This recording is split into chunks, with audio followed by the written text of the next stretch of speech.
নমস্কার বন্ধুরা, আরবিবি চ্যানেলে আপনাদের সকলকে জানাই স্বাগতম। চলে এসেছি হরগৌরী পাইস হোটেলের নতুন একটি আপডেটস নিয়ে। আজকের পর্বে শুরুতেই আপনারা দেখতে পাবেন রুদ্র পিয়াকে বলে, গৌরী কিন্তু ঘোষ বাড়ির মেয়ের মতোই এই বাজারটা করেছে, আর দেখলি না কি সুন্দর করে সব হিসেবটা করেছে, একদম ঘোষ বাড়ির মেয়ের মতো।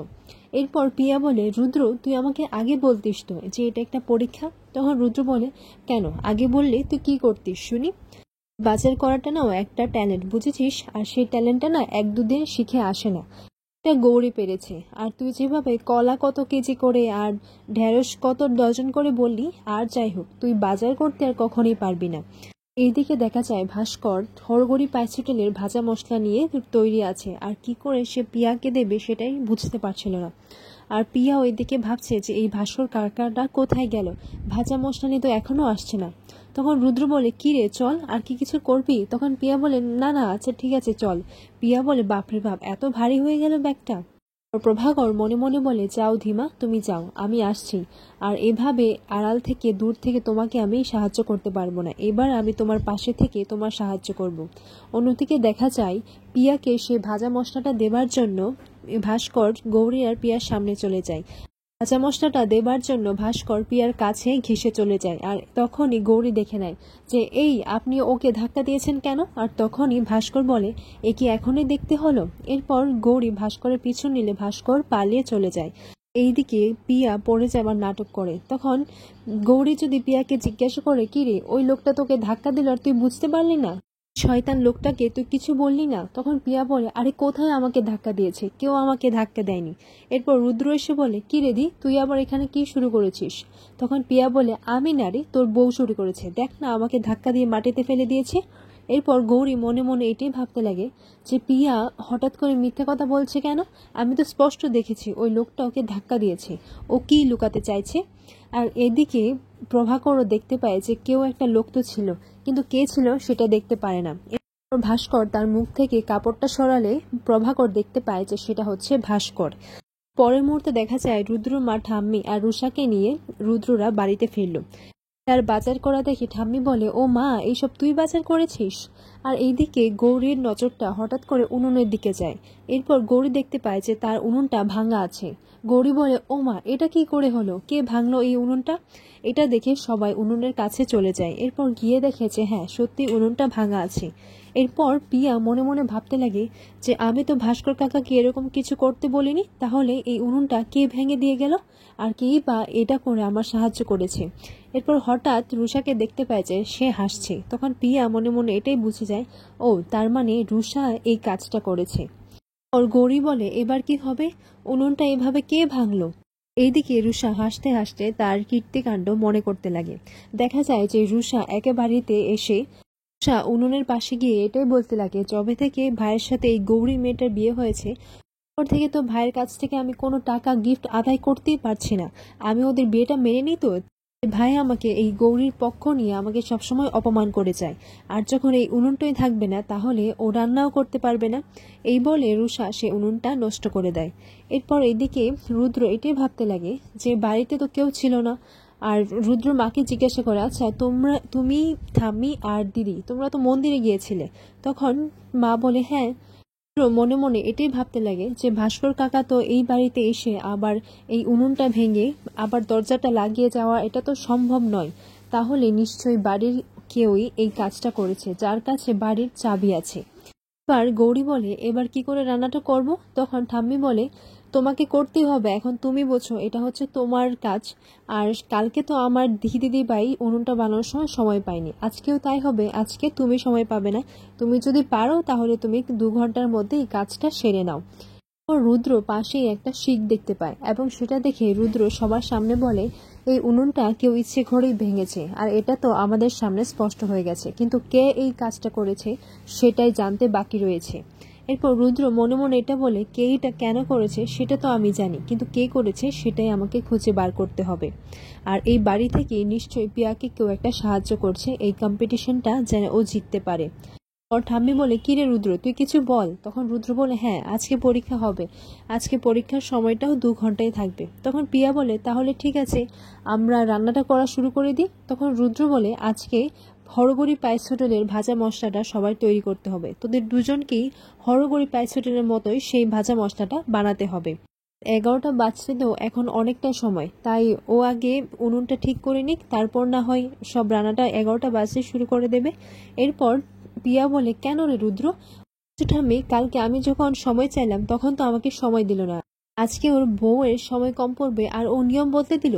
তখন রুষা বলে, হ্যাঁ ভাই, তুই তো এটা পার্সিয়ালিটি করছিস, তুই তো ধিকে খুঁজে নেবার জন্য এই পরীক্ষাগুলো করছিস, বলে গৌরী হয়ে তুই এতটা ওকে ইম্পর্টেন্স দিচ্ছিস কেন? রুষা বলে, কারোর জন্য তো আর নিয়মটা পাল্টানো যায় না, তাই না? এরপর ঠাম্মি বলে, রুষা তো ঠিকই বলেছে, তুই এই মেয়েটার জন্য আবার নিয়ম পাল্টাতে চাবি কেন? কালকে যেরকম নিয়ম ছিল আজকে ঠিক সেরকমই নিয়ম থাকবে। 2 ঘন্টা সময় আছে, আর 2 ঘন্টার মধ্যে এদেরকে সবটা বানাতে হবে। আর হ্যাঁ, যে যতই বলুক না কেন, ও তো এমনিতেও হেরে গেছে, কারণ এই হরগৌরী পায়েস হোটেলের মতো ভাজা মশলা তো একমাত্র আমার ধি বানাতে পারবে। এটা শুনেই রুদ্র এটাই বলে যে, হ্যাঁ ঠাম্মি, তুমি ঠিক বলেছ, এই হরগৌরী পায়েস হোটেলের ভাজা মশলা একমাত্র আমার ধি বানাতে পারবে। এরপর দেখা যায় ঋতুরাজ বিমলাকে নিয়ে বাড়ি ফিরে চলে আসে। এরপর গৌরী জিজ্ঞাসা করে, এখন কেমন আছো বিমলা? এরপর রুদ্র মা জিজ্ঞাসা করে, হ্যাঁ রে বিমলা, তুই ঠিক আছিস তো? তোর শরীরটা এখন কেমন আছে? তখন ঋতুরাজ বলে, হ্যাঁ মা, এখন ঠিক আছে, আর ডাক্তাররা কিছু টেস্ট দিয়েছে আর সেগুলো নর্মালি আছে, কিন্তু হ্যাঁ, ডাক্তাররা বলেছে যে ওকে রেস্ট করতে, ও কিন্তু এখন আর বাড়ির কাজ টাজ এইসব ভারী ভারী কাজ করতে পারবে না। তখন রুদ্র মা বলে, সে কি রে, কালকে তো রান্না পুজো আছে আর আমাদেরকে তো অনেকগুলো রান্না করতে হবে, একা এতগুলো লোকের রান্না আমি কি করে করব? এরপর গৌরী বলে, মা আপনি চিন্তা করবেন না, আমি রাতের মধ্যে সবটা করে নেব। পর রুদ্র বলে, না না, তোমাকে আর এই রান্নাটা করতে হবে না, এমনিতেও তোমাকে রান্না করতেই হবে, আর তার জন্য কালকের রান্নার জন্য আমি একটা লোক হায়ার করেছি। এরপর ঠাম্মি বলে, সে কি রে, তুই আবার নতুন একটা কাজের লোক রেখেছিস?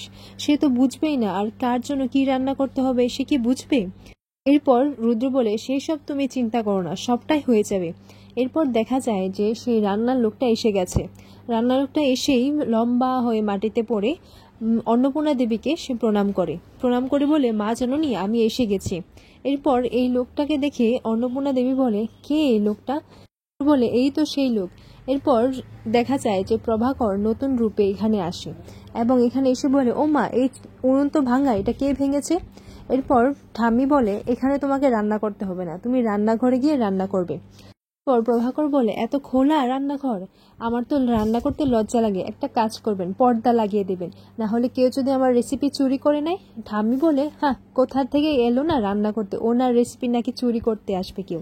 প্রভাকর বলে, এই ভাঙা উনুন তো এমনি সারা যাবে, আমি দেখেছিলাম, এখানে তো আগে হরগৌরী পায়েস হোটেল ছিল, আর সেই পায়েস হোটেলের উনুন একেবারে ভেঙে গিয়েছিল, এরপর সেটা ঠিক করে বড় করে দাউদা করে আগুন চালিয়ে সেই উনুনটা একেবারে ঠিক হয়ে গেছে।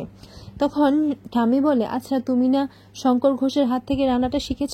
এই দেখো, এই হচ্ছে, পিয়াকে দেখিয়ে বলে, এই হচ্ছে আমাদের শঙ্কর ঘোষের মেয়ে, আমাদের ধি, আমার ধি আজকে হরগৌরী পায়েস হোটেলের ভাজা মশলা রান্না করবে। তখন রুদ্র বলে, আপনি তো বলেছেন যে আপনি এই হরগৌরী পায়েস হোটেলে কাজ করেছেন, তাহলে এক কাজ করুন না, আপনিও তো ভালোই জানবেন, আপনিও হচ্ছেন আরেকজন জাজ। এরপর প্রভাকর গৌরীর সামনে গিয়ে বলে, শঙ্কর ঘোষের মেয়ে তাই না? শঙ্কর ঘোষের মেয়ে যখন, তাহলে ও তো বাপের রান্নাটাই পাবে, বাবার হাতের রান্নার মতোই ও রান্না করতে পারবে, যেমন হরগৌরী পায়েস হোটেলে রান্না হতো, আর সে ভাজা মশলাটাও সে তো পারবেই। পর ঠাম্মি পিয়াকে বলে, আজকে তুই প্রমাণ করে দে যে তুই হচ্ছিস ধি, আর যেভাবে মশলাটা তৈরি করা হতো সেইভাবে মশলাটা তৈরি করে এটা প্রমাণ করে দে তুই হচ্ছিস শঙ্কর ঘোষের মেয়ে। এরপর ঠাম্মি বলে, আজকেও কিন্তু ওই ভাজা মশলার গন্ধটা আমার নাকে লেগে আছে, আমি এখন ঘরে যাই, আর ভাজা মশলার গন্ধটা পেয়ে দেখবি আমি বাইরে চলে এসেছি। এরপর দেখা যায় রুদ্র গৌরীকে বলে, আচ্ছা তুমি যদি চাও তাহলে কিন্তু আমি আজকের পরীক্ষাটা পরেও করতে পারি। তখন পিয়া বলে, এই রুদ্র, তুই এটা কি করছিস? নিশ্চয় তুই ওকে ভাজা মশলার রেসিপিটা বলে দিচ্ছিস, যাতে করে তোর বউ আমাকে আবার হারিয়ে দেয়, তাই তো? এরপর রুষা বলে, হ্যাঁ ভাই, এটা তুই কি করছিস, এরকম ভাবে তুই পার্সিয়ালিটি করতে পারিস না। এরপর গৌরী রুদ্রকে বলে, আপনি চিন্তা করবেন না, আমি যখন আপনাকে একবার কথা দিয়েছি যে আমি আপনাকে সাহায্য করব, আমি সেই কথা থেকে মুকরব না, আর আমি আপনার মানটা রাখবো, 2 ঘন্টার মধ্যেই আমি মশলা আর উনুন দুটোই তৈরি করে দেখিয়ে দেব। এরপর এইদিকে বিমলা এটা চিন্তা করে যে আমাকে কি কাজ থেকে বের করে দেবেন। তখন গৌরী বলে, ও মা, তোমাকে কাজ থেকে বের করে দিতে যাবে কেন? বিমলা বলে, ওই যে নতুন রান্নার লোক এলো। তখন গৌরী বলে, ওটা তো শুধু কালকের জন্য, উনি এই বাড়িতে থাকলেও কি, এতদিন তো তোমার রেস্ট নিতে হবে, তোমার যত্ন, তোমাকে সুস্থ হয়ে উঠতে হবে, আর সেটার দায়িত্ব হচ্ছে আমার। এরপর পিয়া বলে, তুই এই বাড়িতে কতদিন থাকবি সেটা ঠিক নেই, আবার তুই নিচ্ছিস বিমলার দায়িত্ব। তখন গৌরী বলে, এই বাড়িতে আমি যতদিন আছি ততদিন আমি রুদ্র রায় চৌধুরীর স্ত্রী হিসেবে আছি, আর এটা আমি আমার দায়িত্ব করবই। এরপর রুদ্র বলে, তুমি ঠিকই বলেছ গৌরী, আর বিমলা এই বাড়িতেই থাকবে, ওর চাকরিটা কেউ কেড়ে নেবে না, বিমলা আমাদের বাড়িতেই থাকবে। পর পিয়া মনে মনে বলে, এই বিমলার এই ভয়টাকে আমাকে কাজে লাগিয়ে ওকে আমার দলে টানতে হবে, ওকে যে কাজ থেকে বের করে দেবে সেই ভয়টা দেখেই ওকে আমার দলে আনতে হবে। এভাবেই আজকের পর্বটি শেষ হয়।